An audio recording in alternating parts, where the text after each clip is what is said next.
Boa noite a todos. Boa noite.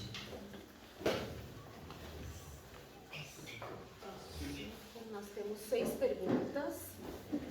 Nós vamos desenvolver, o raciocínio em cima delas, e se depois surgirem mais, se estivermos dentro do tempo, a gente coloca para vocês. A primeira pergunta é: existe pecado para o espiritismo? Como saber o que é certo e errado?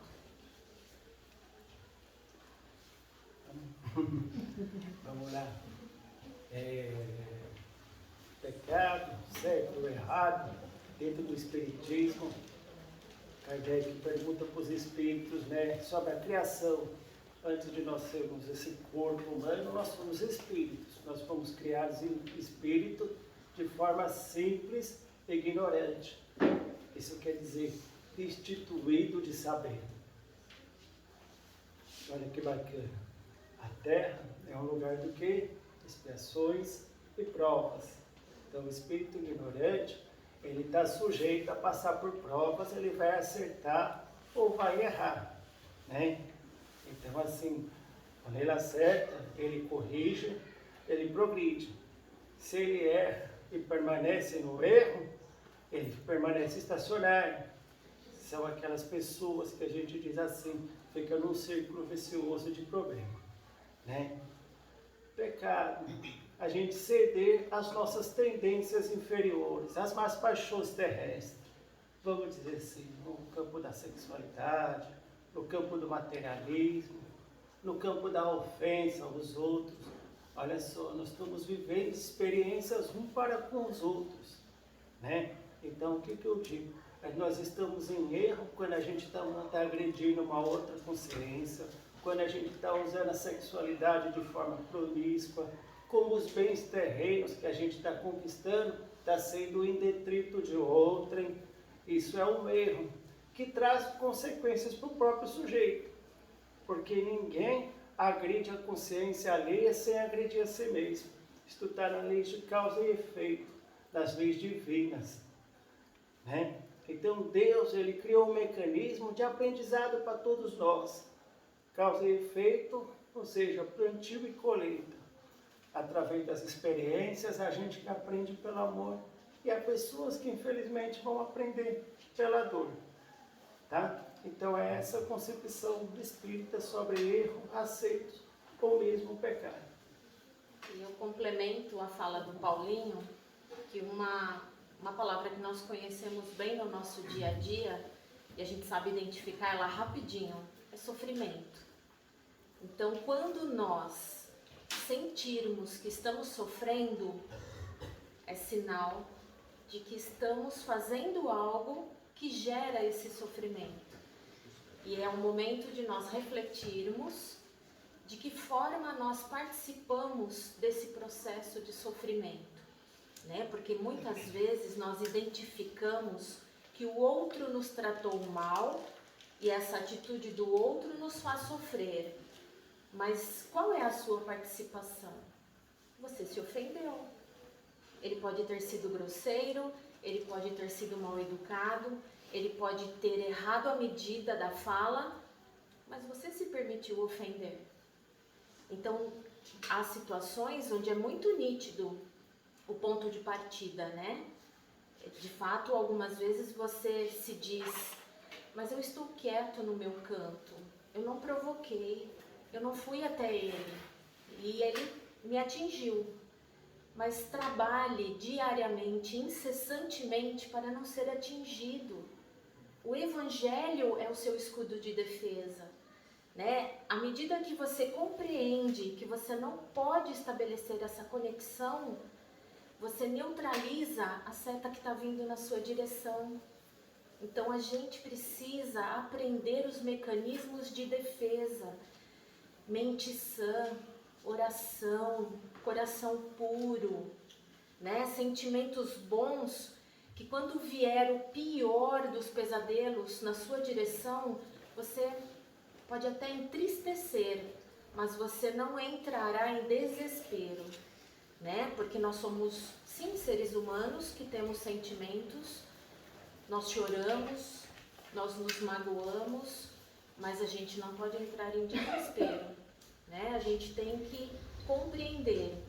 E as religiões cristãs em geral, elas acabam colocando para nós que o pecado define a sua situação no pós-morte, né? O pecador vai para o inferno, né? Então, assim, a gente precisa deixar claro que para o Espiritismo essa condição não existe. O que existe é que você faz uma projeção mental, você consegue visualizar coisas que você deixou de fazer, coisas que você não deveria ter, né, vivido, e aí gera a culpa, o remorso, geram situações de pendência. E essa condição faz com que você se sinta em dívida. E essa dívida faz com que você, né, expie. Depois até a gente entra em detalhes, porque tem uma pergunta relacionada à expiação. Mas é nesse sentido. Você se depara com a sua consciência, né? Você não é um pecador que vai para o inferno. Você reflete sobre o bem que você deixou de fazer. Só para dar mais uma espremidinha aqui nessa pergunta. Paulinho falou muito bem, né? Falou lá da origem das coisas. E quando se pergunta, né? Acho que é uma pergunta de Kardec que faz aos espíritos. Com relação a gente entender o bem e o mal. Onde fica isso, né? Como é que a gente identifica isso em nós, né? Onde está o bem, onde está o mal, onde está o certo, onde está o errado, né? E diz assim, que isso está no nosso íntimo, né? Quando Deus criou nós como princípio e nos transformamos em espírito, né? Criamos a individualidade, Deus colocou lá um pouquinho dessa sabedoria. Então, se nós olharmos para dentro de nós mesmos, a gente vai perceber que quando a gente faz algo errado, algo mal para o próximo, a gente sabe, a gente sente aqui dentro, a gente não gosta, mas a gente ainda assim faz. Por quê? Né? É a pergunta que eu acho que, se a gente desenvolver ela, é o que está querendo saber. Por que ainda fazemos o mal? Né? Por que não fazemos todo o bem que gostaríamos? Olha para dentro de nós, cada um de vocês. A sementinha do bem e do mal está aí dentro, do certo e do errado. E aí Jesus vem assevera ainda e diz, dos 10 mandamentos de Moisés, ele nos deu só 2. E disse o quê? Amar a Deus sobre todas as coisas. E ao próximo como a ti mesmo. Se você fizer isso e aplicar nas suas dúvidas, quando você tiver dúvidas se está fazendo bem ou mal, se coloque no lugar do próximo. Daquilo que você está fazendo ao próximo, você gostaria que fizesse a você? Se a resposta for sim, deve ser sádico, masoquista, né? Porque quem gostaria de receber o mal? Jamais.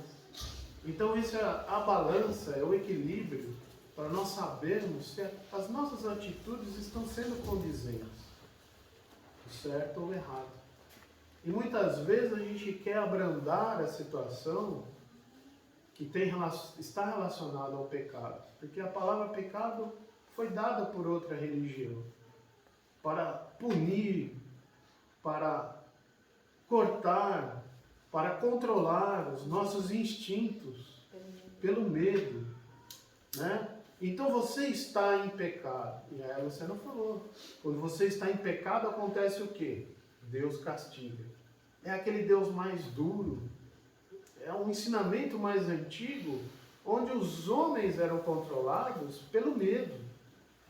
Então era preciso mostrar um poder superior e dizer, olha, se você está em pecado, não pode comungar com Deus, não pode estar na casa de Deus. E isso trouxe muita angústia para as pessoas, mas era uma forma de controlar. E as pessoas às vezes abrandavam as coisas, e aí entra, é certo ou errado o que estou fazendo? Errado é errado, pecado é pecado. Ou seja, se eu estou em erro, não existe pecadinho pecado mais ou menos e pecadão. Pecado é pecado. Ou seja, errado é errado. Não existe meio certo. Não existe meio errado. Ou você está certo, ou você está errado. E isso nos conduz, o Espiritismo nos traz isso, ele devolve a responsabilidade para nós. E fala, olha, olhe para vocês e veja o que vocês estão fazendo. Se estiver fazendo certo, a vida vai andar certa, você vai atrair coisas boas. Se estiver em pecado, ou fazendo coisas erradas, a vida muito provavelmente vai trazer dores. Né? E a gente começa a tropeçar. As dores da vida batem. Certo? Eu acho que a próxima pergunta a gente pega o gancho dessas respostas, porque é assim, por que quando decidimos seguir o Espiritismo, acontecem várias reviravoltas na nossa vida? Coisas que nunca aconteceram começam a acontecer e as coisas começam a dar errado. Na realidade, o Espiritismo ele nos ensina a refletir, ele nos chama para o autoconhecimento. E à medida que você começa a prestar atenção, você começa a identificar essas situações que geram sofrimento. Não é que o Espiritismo trouxe coisas erradas para dentro da sua casa. É você que começa a se dar conta, porque você estava no automático. E quando você precisava de uma ajuda, você ia até um líder religioso, ou até um templo, ou até uma igreja, e você pedia que eles tirassem o problema da sua casa. E o Espiritismo ensina que não são eles que vão tirar o problema da sua casa. É você que vai mudar a sua conduta, o seu pensamento, a sua fala, as suas atitudes. E através dessa disciplina de vida, você sofrerá menos. Então, algumas pessoas ainda têm medo do Espiritismo, porque a rédea da vida passa a ficar na mão dela. E ela acha que ela não vai dar conta. E a gente, assim, pede do fundo do coração, não desistam. Nós conhecemos pessoas que estão desistindo, deixam de frequentar a casa espírita e o estudo da segunda-feira, porque nos dizem que é muito difícil seguir o Espiritismo. E não é.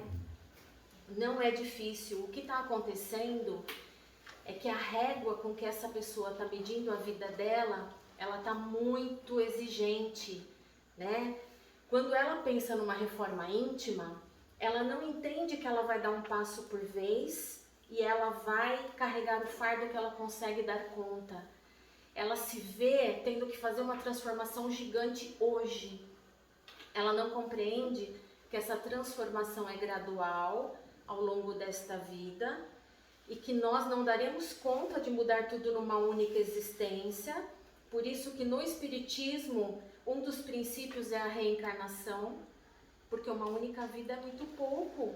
Nós temos muitas falhas, nós temos muitas dificuldades para corrigir numa única existência, né? Então não desistam, é um passo por vez. À medida que você conhece, se esclarece, fica mais fácil. Porque quando você adquire o conhecimento, você toma um fôlego para prosseguir essa viagem, né? E gostaria de complementar a parte espiritual nisso também, né? A pessoa fala assim, eu entrei no Espiritismo, a minha vida começou a dar problema para mim não ir na casa. A gente tem que lembrar assim, a gente sempre aconselha a todos aqui, gente, fazer o Evangelho do Lar uma vez por semana. É muito bacana, é uma reunião com Jesus e sua família. Vocês não têm nem ideia de como isso transforma a atmosfera do lar. Faz o marido ser mais brando, mais bacana, a mulher também, os filhos. A gente colocar princípios éticos, morais no nosso lar. Ó, não é para ninguém ficar com medo, tá bom? Isso daqui está cheio de espíritos. A gente desencarna, eu não deixo de ser eu. Eu passo a viver por aqui, no ambiente que me interessa. No nosso lar não é diferente. Há pessoas desencarnadas vagando por aí. E elas gostam de zombar com a gente. Aquele que bebe, ele vai lá raurir os fluidos da bebida. Aquele que fuma, aquele que mexe com entorpecentes, aquele que gosta de criticar, de fofocar, de agredir, de denegrir. Vai encontrar o seu similar aqui do lado. Em todas as nossas histórias, desde pequenininho, a gente vê os nossos desenhos animados, nós temos o diabinho e o anjinho nos orientando. Eles conhecem as nossas inferioridades. Então eles vão soprar para um, vai beber, vai para outro, vai fumar, vai para o marido, chega em casa e briga com a mulher, fala para a mulher, vai lá e critica o marido também. Então o nosso lar, ele tem um ambiente de espíritos afins. Isso é a coisa mais comum que tem. Então, o que eu quero dizer com isso dentro do Espiritismo? Quando você vai num lugar que você vai raur em luzes, que te ensina a fazer a transformação que a Luciana falou, melhoramento de si mesmo, buscar conhecimento no Evangelho de Jesus para modificar sua conduta, aquele carinha ali que bebia através de você, que fumava através de você, que brigava através de você, que criava atrito na sua família, ficava rindo e você brigando, você separando, você maltratando, você humilhando uma pessoa dentro da sua casa. Quando você raura esse conhecimento, quando você vê que você precisa mudar essa sua conduta, é através do Espiritismo que ele nos traz esse esclarecimento, através do Evangelho. O próprio Chico falava da importância dele, a gente começa a mudar no lar. Eles começam a perder sintonia conosco, e nós começamos a sintonizar com os espíritos superiores, com os espíritos mais elevados, que nós vamos ensinar valores da alma, vão nos ajudar a fazer transformações. Logicamente, eles vão fazer de tudo para você não vir no estudo, para você não vir aqui na casa hoje, para você não vir no seu tratamento de quinta-feira, vai arrumar uma visita para chegar ali, um problema para você deixar de lado o seu encontro com Jesus. Eu gosto dessa pergunta, embora você já estragou ela. Porque quando a gente entra no Espiritismo, a vida começa a ficar mais turbulenta, né? Na verdade, por que a gente chega numa casa espírita? Né? Primeiro eu vou assustar vocês. Se vocês não voltarem a semana que vem, vai ficar pior. Tá?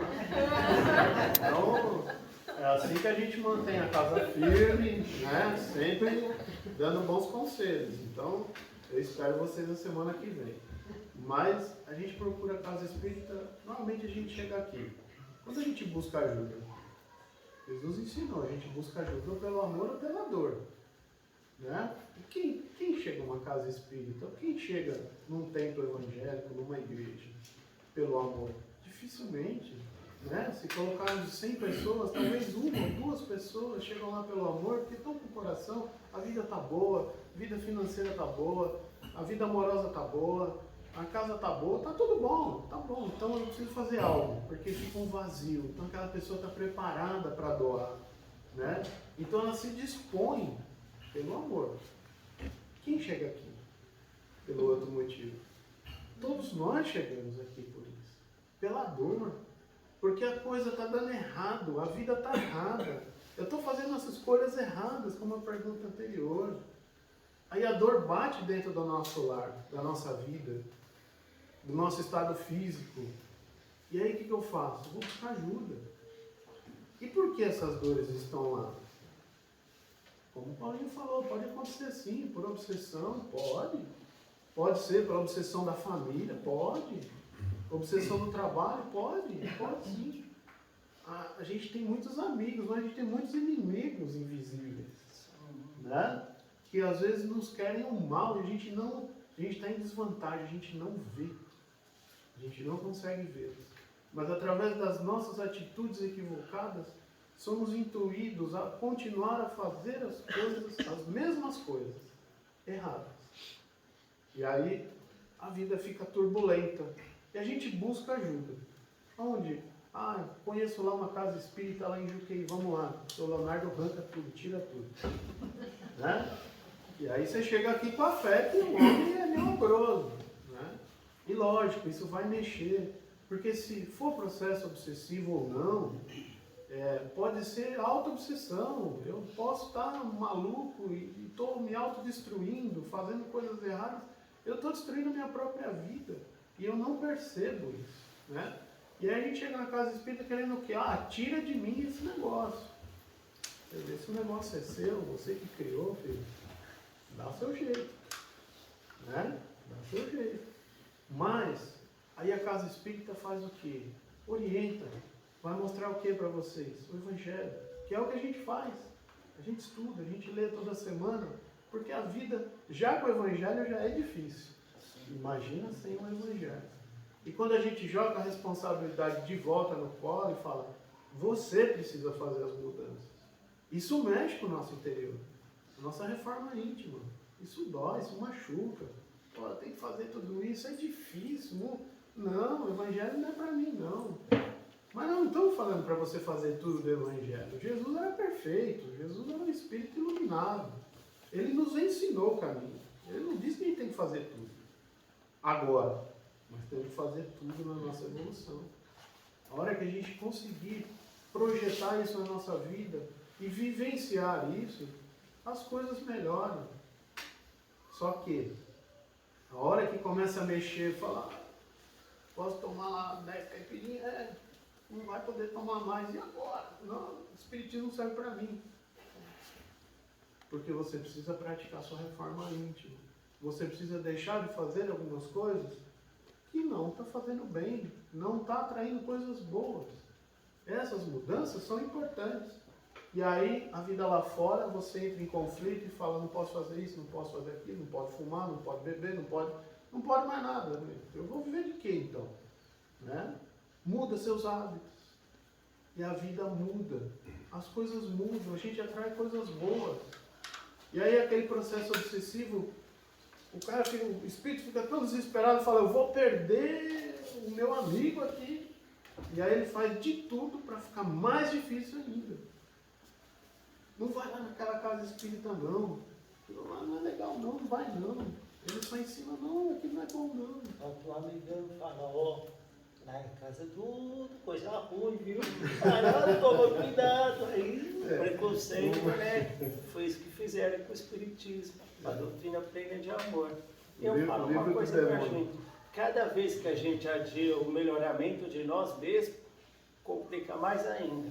Principalmente tem uma historinha que nós, os médicos, que temos um compromisso de estar sempre trabalhando, se melhorando. Nesse meio termo, a gente também está fazendo a nossa transformação. A gente também tem que vir, também tem os nossos desafios. Mas se a gente vai deixando de lado nessa encarnação, não vai acontecer nada na nossa vida. A gente vai seguindo a nossa vida. Mas na próxima encarnação, costuma piorar. Hoje, a gente mora aqui pertinho do centro. Se eu ficar protelando o trabalho, vou morar lá em Bertioga para vir trabalhar aqui na próxima. Olha só o que a gente vai acarretando para nós. Então, enquanto a gente pode, caminha com Jesus. Obrigado. E eu vou dar um testemunho. Eu vou dar um testemunho aqui que ele é muito bacana. Eu comecei a trabalhar com a evangelização infantil faz 7 anos. Dos 7 aos 15 anos. Eu tive a grande bênção de evangelizar meus 2 filhos. Um esse ano entrou na faculdade. E o que a gente percebe na evangelização é que eles aprendem muito rápido que a nossa existência possui um propósito. Então eles não chegaram aqui pela dor. E eles compreendem por que a gente existe. Que essa vida tem um propósito. Só que é muito triste estar aqui numa terça-feira e às vezes ter a minha filha e a filha do Paulinho. E o filho dele que começou agora na turminha de 7 anos. Essa evangelização precisaria estar lotada para que a gente construísse um futuro diferente, para que as pessoas pudessem estar numa casa espírita por amor, não pela dor, né? Mas isso é devagar, a gente sabe que não é tão simples assim, né? E agora... Paulinho, posso falar? O Paulinho está falando aqui que vai morar longe, né, Paulinho? Morar longe. A outra encarnação, ordena. Além de morar longe, não vai ter ônibus. Vai nascer com deficiência física para chegar de lá aqui se arrastando. Olha, que negócio é esse? Mas na realidade, dessas perguntas. Vai ter o Fusquinha velho que vai vir pisando por sempre. A realidade, do que eu estou escutando, as respostas e tudo mais, assim, vai da gente o comodismo. Nós somos muito pessoas que gostamos de estar acomodados. Nós não gostamos de sacrifício, nós não gostamos da coisa que muda um pouquinho. E o Espiritismo é você, mais ninguém. Não tem Deus, não tem Jesus, não tem Espírito bom, não tem nada, se você não quiser.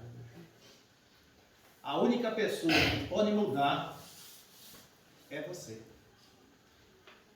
Deus nos deu o livre-arbítrio. É justamente para isso. Para que a gente possa fazer as nossas escolhas. Então, se eu faço, se eu peco, como diz, no Espiritismo não tem pecado. Se eu peco, o problema é meu. Eu que estou correndo atrás de fazer isso aí. Fazer as coisas erradas. Eu, uma maior parte, chegou na casa espírita de braço dado com o seu obsessor. Todos nós viemos aqui com os nossos obsessores. Raro aqueles que vêm pelo amor, que é criado em um berço espírita. A gente vem e o nosso obsessor é o quê? É as nossas dificuldades que nós estamos passando, aquilo que foi dito. Eu, antes de entrar, de vir na casa espírita, eu estava sentindo isso, sentindo aquilo. E aqui foi falado dos obsessores. Mas o que a gente tem que fazer? É mudar. Mas aí, tudo foi falado aqui. Aí eu tenho que mudar. Eu não posso fazer isso, não posso fazer aquilo. Você pode fazer o que você quiser. Inclusive está escrito. Tudo me é lícito, mas nem tudo me convém. Está escrito isso. As escolhas são nossas. Para nós fazermos a nossa mudança, a nossa reforma íntima, vai depender só da gente. Eu não vou conseguir mudar ninguém, se não quiser. Certo? Então é isso que nós temos que pensar isso. Nossos pecados, nossos erros, nossas dificuldades, os nossos problemas, somos nós que arrumamos. A vida é maravilhosa. Se vocês pararem para pensar, dê o ponto. Aonde surgiu os seus problemas? Quem trouxe o problema para você? Foi você mesmo. Então, e tudo é o que eu falo. Depende de mim. Eu vou aceitar. Ah, mas não sei o que. Eu aceito. Se eu aceito, a vontade é minha. Livre-arbítrio é meu.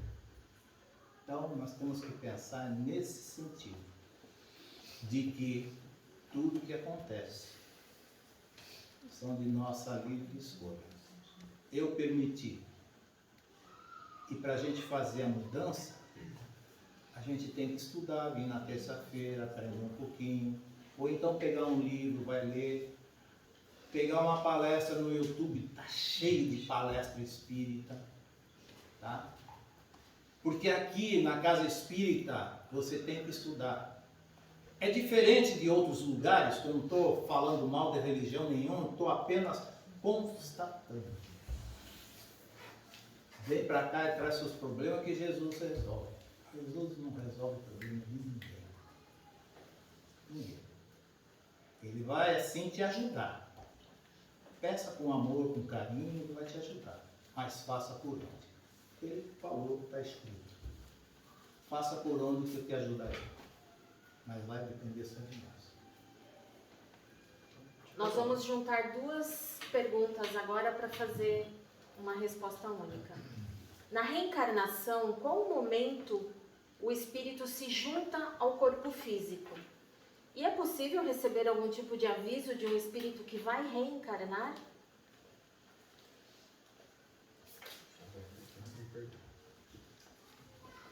Vocês querem? é assim, no momento em que um espírito precisa reencarnar, ele não chega aqui por acaso, ele não chega aqui de repente. Tem todo um planejamento. Por quê?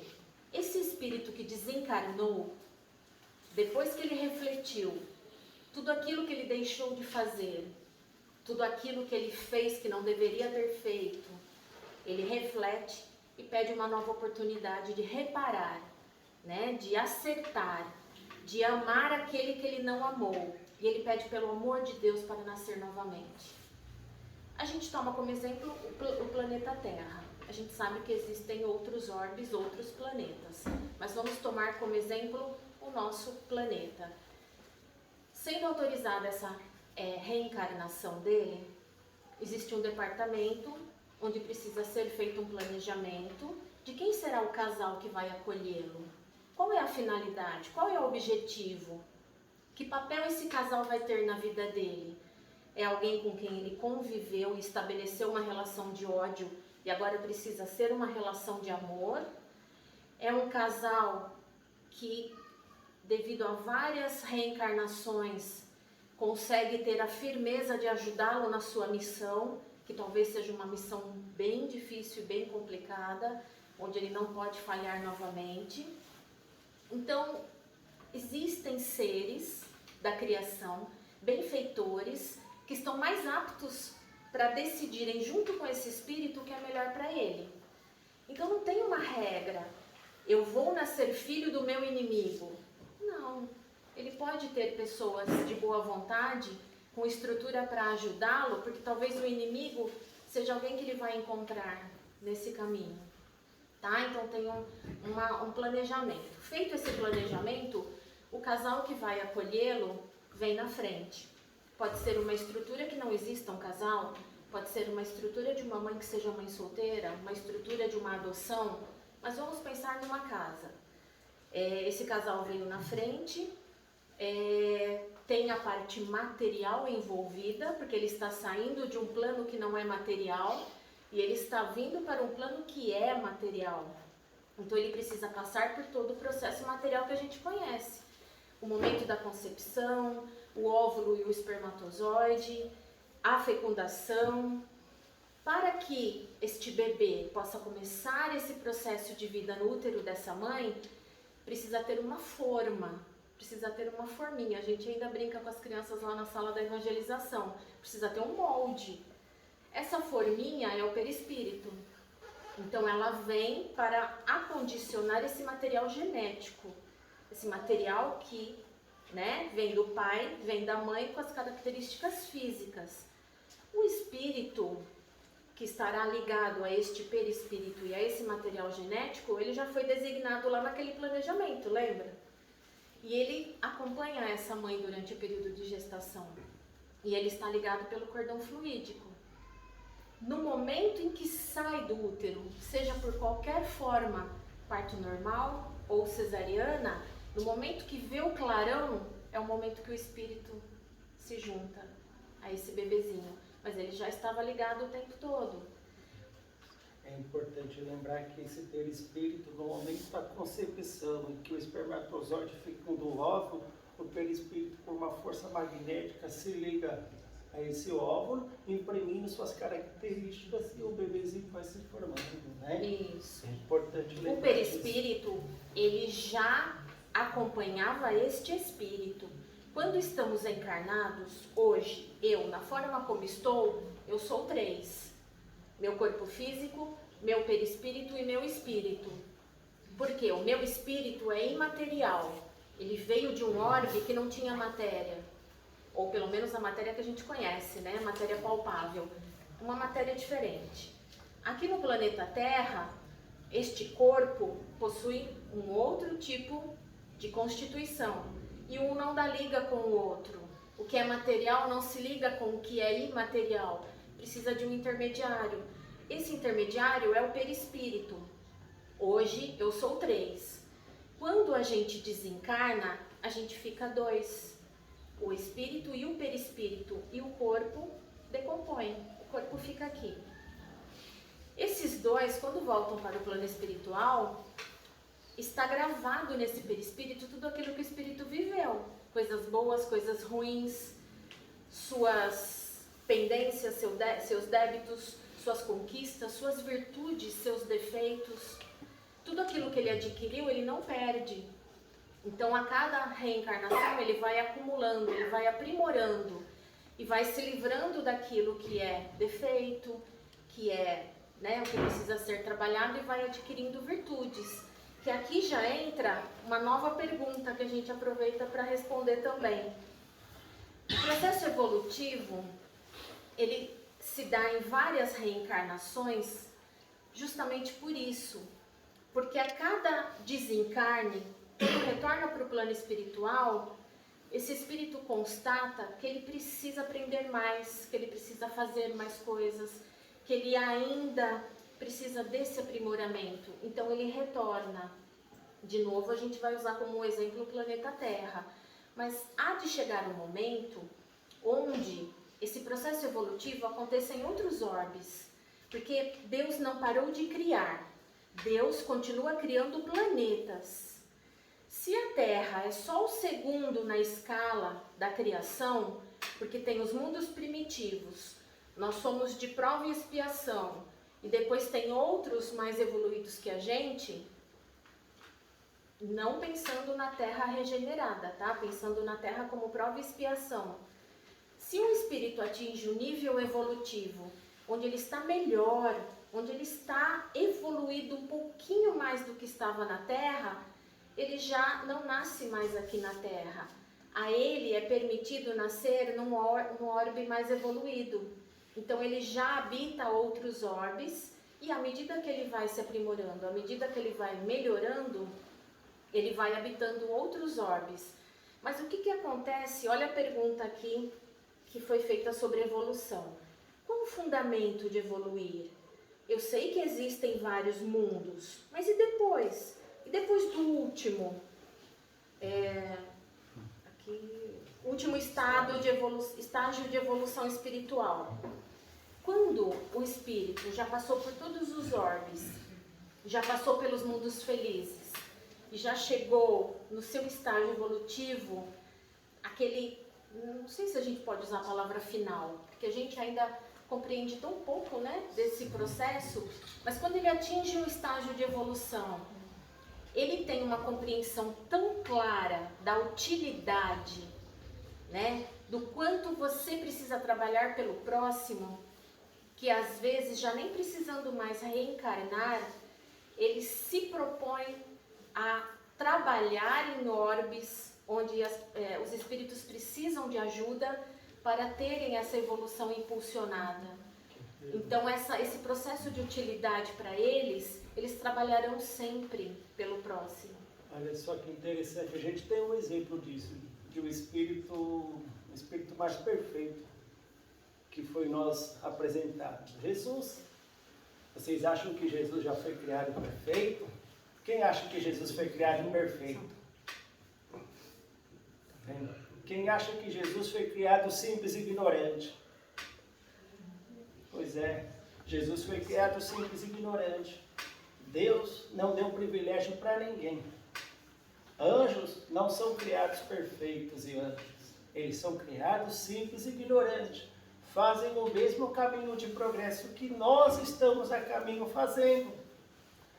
Quando ele atinge o seu grau máximo de perfeição, de compreensão, através da sua evolução, seu esforço próprio, é meritório. Ele conquista o direito de viver do lado de Deus. Seria muito injusto se hoje nós desencarnássemos e falássemos: nossa, agora eu já mereço viver do lado de Deus. Eu olho para mim, um poço de imperfeições ainda, muitas coisas a melhorar dentro de mim, no meu relacionamento com o outro, no meu relacionamento em casa, no meu relacionamento com a natureza, com os meus próximos.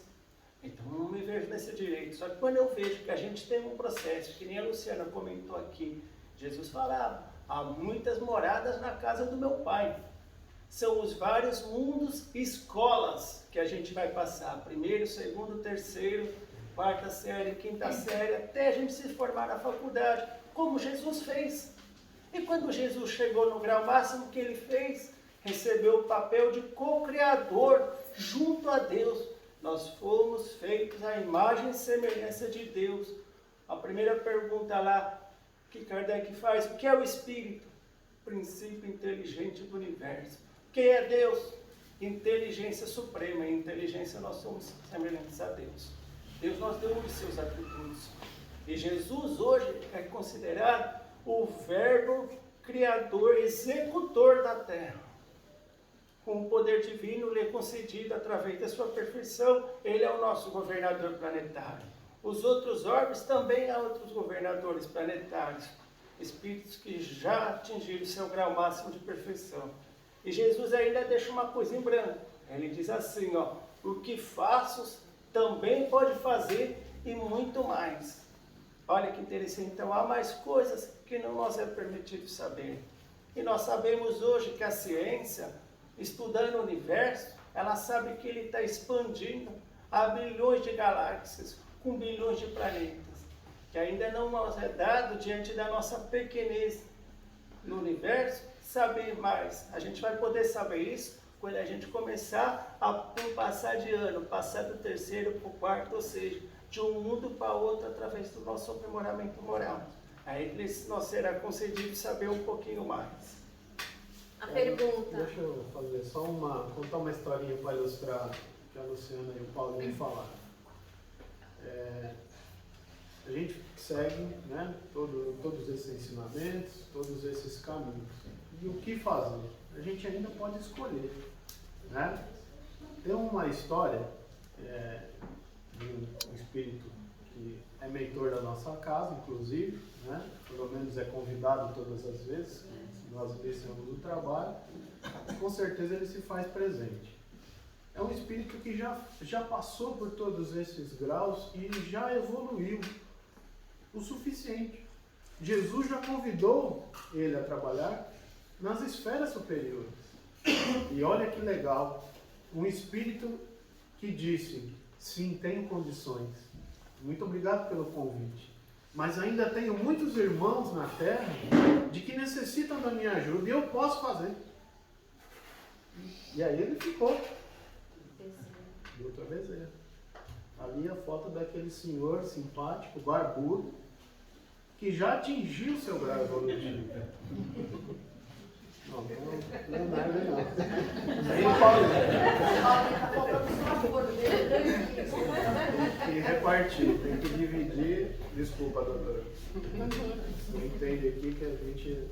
Então, o espírito mesmo tendo já a sua condição, atingindo certo grau, ele ainda pode fazer suas escolhas, né?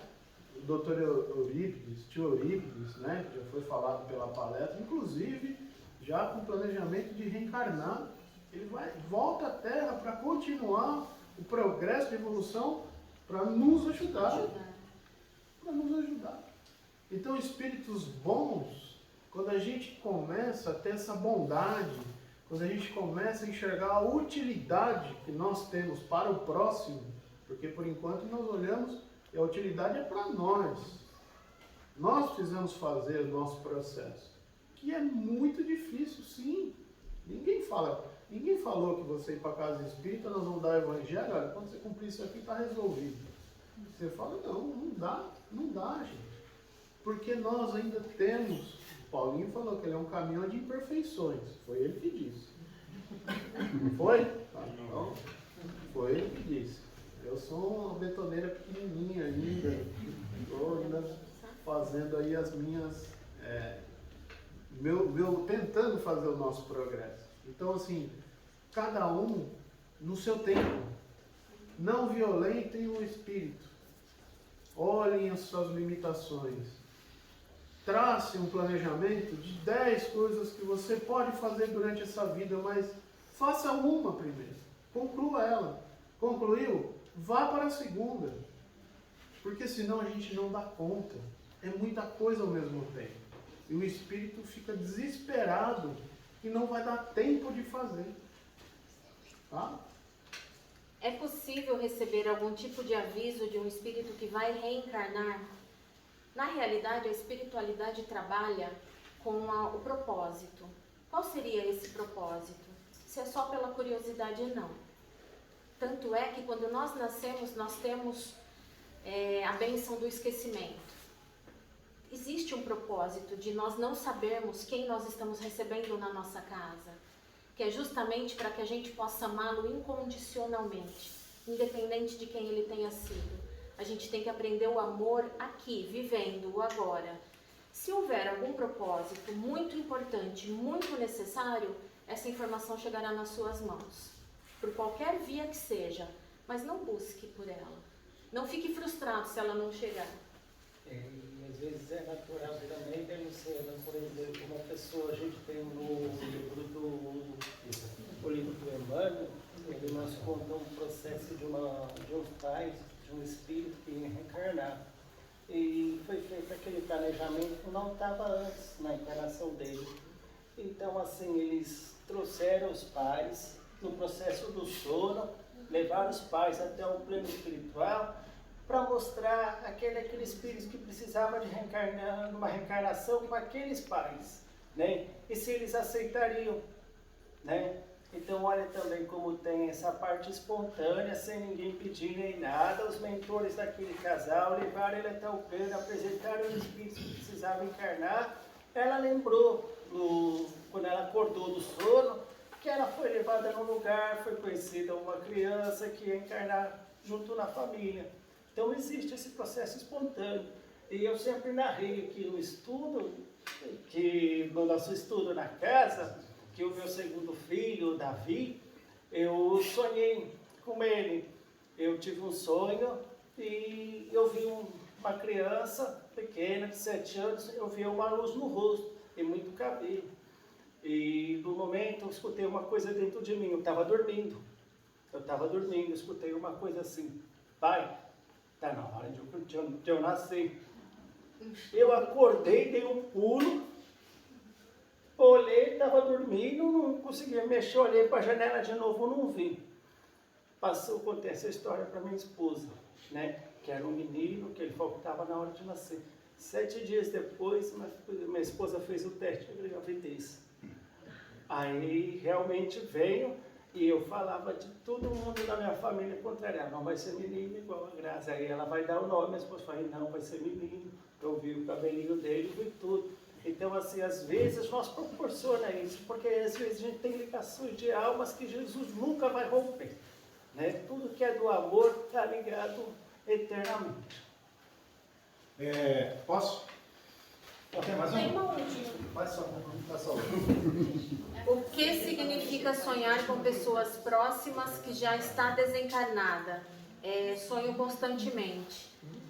Na realidade, um dos princípios da doutrina espírita é essa imortalidade da alma, né? Então, acreditar em Deus é o criador de tudo que existe, a imortalidade da alma, o processo evolutivo, a necessidade das reencarnações, né? Então, e a comunicabilidade entre os dois planos. Então, se ele deixa claro para nós, dentro do Espiritismo, quando a gente estuda, que nós somos espíritos, que neste momento estamos encarnados, quando nós desencarnamos, voltamos para a nossa verdadeira casa, na realidade, quem está desencarnado só foi na frente, né? A gente vai encontrar com eles daqui a pouco. E a comunicabilidade não é nenhum processo demoníaco que a gente fica aqui evocando. Que as outras religiões costumam dizer que o maior erro da nossa religião, né, eles chamam de religião, é evocarmos os mortos. Não. Nós somos espíritos como eles, que neste momento estamos separados pela matéria. É muito comum nós nos encontrarmos em sonhos, é que a grande maioria de nós não se lembra, né? Então nós vemos sim nossos entes queridos, somos levados nos locais onde eles habitam, nas colônias onde eles estejam, ou nas zonas que necessitam das nossas orações. É que quando nós acordamos nós não nos lembramos. Então é um processo normal, um processo natural de amor, o laço de amor continua, nós vibramos por eles, pensamos neles e enviamos o nosso amor, e ele sente, onde quer que ele esteja. assim, só para terminar, é que eu vejo assim, olhando, a gente vê muito ponto de interrogação na cabeça de muitas pessoas aqui. E pergunta para si mesmo, por que eles estão falando isso? Como é que eles sabem disso? Como é que eles falam com tanta certeza, dão resposta dessas perguntas? Se eu vou num lugar e lá eles me mostram uma Bíblia e falam só da Bíblia, de Moisés, de Pedro, de João, eu vou em outro e nem a Bíblia eu tenho visto mais. Quando você entra, tem um papelzinho na porta e você vai seguir aquele ritual através daquele papelzinho. Já é diferente da casa espírita. Então as pessoas perguntam, mas peraí, como é que eles estão falando tudo isso aí? Isso aí é verdade? Da onde eles tiraram tudo isso aí? É de estudo. A gente não estuda só a Bíblia. A Bíblia é a base de tudo. É a base de todas as religiões. Mas a gente não fica naquilo ali de que Moisés fez, que Moisés andou 40 dias, 40 pelo deserto. Não. A gente vai fazer o que? Uma pesquisa. E como é que a gente faz essa pesquisa? Mais ou menos igual. Quem já leu Kardec, o Livro dos Espíritos, que é a que a gente fala de perguntas e respostas, não foi feita uma pergunta para um espírito só. Então teve um estudo com vários médiuns de vários países, vários lugares para ter uma resposta. E aí foi se encaixando, e aí foi indo, evoluindo e crescendo. É assim que se sabe. Quando a gente fala de Jesus, como foi falado aqui, que Jesus foi criado igual a nós, é a realidade. Só que você fala e as pessoas dizem, ele está viajando na maionese. Mas é a realidade. Porque senão, nosso Deus não seria um Deus de amor, um Deus coerente. Porque ele criou uma pessoa especial para estar do lado dele e ser o filho dele. Separado. Não. Ele criou Jesus. É igual a nós. Em vidas anteriores. Em vidas anteriores. Foi trabalhando, foi estudando. Milhões de anos. Milhões, tá, gente? Milhões. Milhões. Então, isso existe e esse estudo existe e é por isso que a gente sabe, por isso que a gente passa. Não é uma coisa que alguém criou e vamos seguir isso aí. Não. Leonardo, é importante falar que essa parte de Jesus está no livro de Emmanuel, através de Chico Xavier, que ele fala que o Jesus é o governador planetário. Ele fez todo o processo também. Então, mas isso é um pouco a resposta, quando ela estava falando da evolução, você vai para a quinta série, perguntando até onde vai, uma das perguntas que você respondeu. Vai até você ser um espírito perfeito. E aí você vai ganhar a tarefa de passar esses teus ensinamentos para um orbe novo em criação. Você vai pegar um planeta ignorante e vai, olha, esse aqui está confiado a você. E aí você vem, foi quando Jesus veio para pegar e botar ordem no círculo aqui. É isso aí. O espírito perfeito, ele volta, porque a tarefa dele, daí, já que ele absorveu toda a perfeição, é passar para os ignorantes. Né? Foi o que Bezerra de Menezes fez. Não, ainda é cedo para ele. Tem muita coisa para mostrar para esse povo, e esse povo está necessitando disso aí. É o que nós estamos necessitando agora.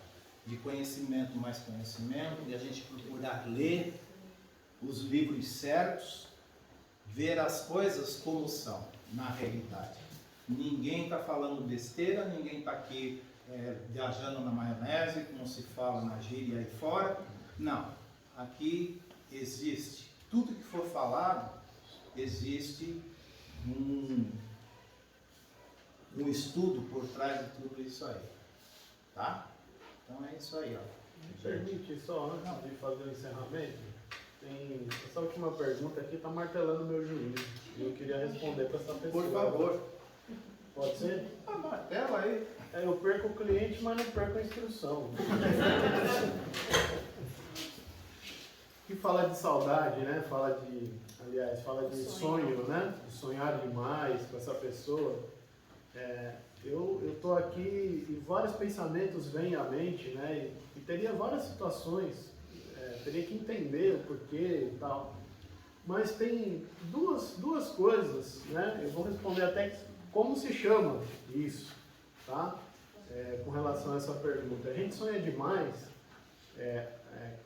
como ela já falou, né? A gente vive entre o mundo material e espiritual, os espíritos estão à nossa volta, né? E isso tem dois nomes com esse desencarnado: amor e saudade. É isso aí. Parabéns. Tudo bem aí? Então é assim, pessoal. Nós vamos